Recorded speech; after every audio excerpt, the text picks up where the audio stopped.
In the age of the internet, it has become easier than ever to share your love, hobbies, opinions, and creations with others.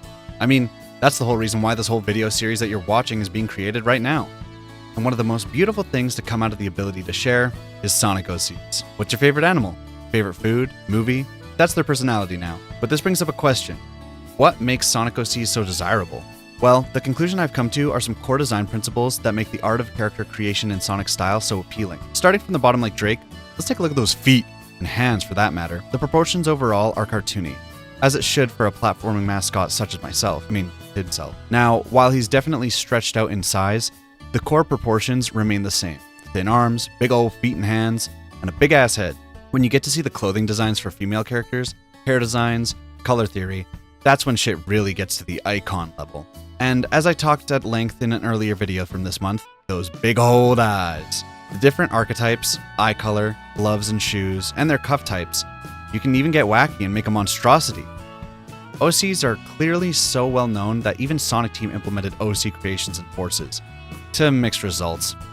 Ah yes, my original character, Joker, the Persona 5. With all that being said, let's take a look down memory lane, checking out the OCs I made in commemoration with Sonic Months 1, 2, and 3.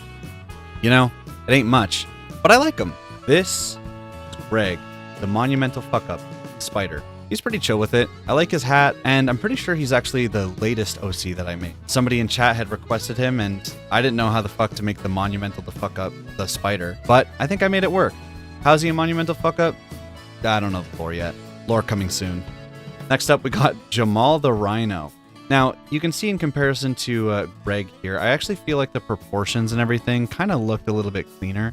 I don't know, I don't have much of a problem with it. And some of the shading on the shoes looks pretty clean.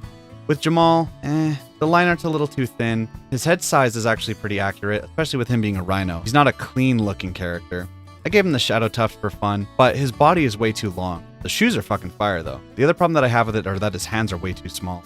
With Greg the monumental fuck up the spider, I think his hand proportions, especially the one in comparison to his head right beside it, just looks a lot cleaner. And with that, we get to the finale, Jericho the squid. This one was my first Sonic OC that we made in commemoration with Sonic Month 1. This right here is Jericho the Squid. I actually really fuck with this design hard. All of the proportions are pretty much accurate, and I think his design is kind of sick with it. I gave him the shadow spikes, and of course, this was all based off of the Sonic character creator Flash game that you can find on Newgrounds. I just made some creative liberties to avoid the limitations of that system. You know, it ain't much, but I like him. You still can't compete with that menacing stance.